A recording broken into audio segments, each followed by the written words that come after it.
is the Assistant Secretary of the Navy. The Secretary of War is a guy named Alger. Teddy says, Alger, I want to go to war. I think this is what I need to feel like a man. And Alger laughed and he said, okay, man, if you really want this, I'll make you Lieutenant Colonel of the 1st U.S. Volunteer Cavalry Regiment. Teddy Roosevelt says, there is no one in the world who's better suited to being a cavalry officer than a cowboy. He's got a big old... I spilled this all over my shirt. Teddy Roosevelt went to Texas, Oklahoma, the Indian Territories, and New Mexico. Teddy Roosevelt says to a bunch of cowboys, guys, what's up? I need your help. Spain sucks. The U.S. needs to go to war with Spain. Let's do this. The cowboys say, yeah, we're 100% game. We know how to ride horses. The Indians say, you guys are probably gonna need trackers. We're cool. Like, some of the Apaches aren't cool with you guys, but we're cool with you guys. In addition to the cowboys and Indians, Teddy Roosevelt calls up his old Ivy League buddies and he says, guys, I'm going to war with Spain.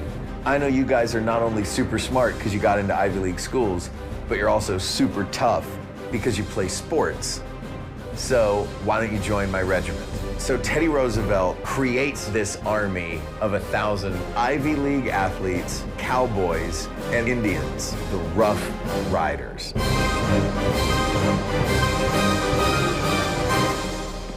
Let's go right here. Okay, wherever you're comfortable. Yeah. Okay, are we good?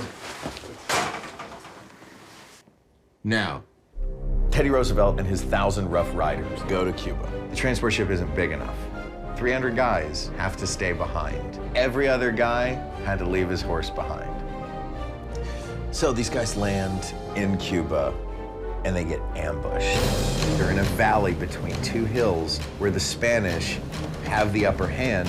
They're sitting ducks. Teddy Roosevelt's men start taking fire. He loses over 200 of his men in this 20 minutes. Teddy Roosevelt rides up to the second in command of the regular army and he says, we're getting our asses kicked right now. The only way we're gonna survive is if we charge up this hill. And the second in command of the regular army says, the colonel isn't here to make that call. I can't let you do that. And Teddy Roosevelt says, I am a colonel. It's my call now.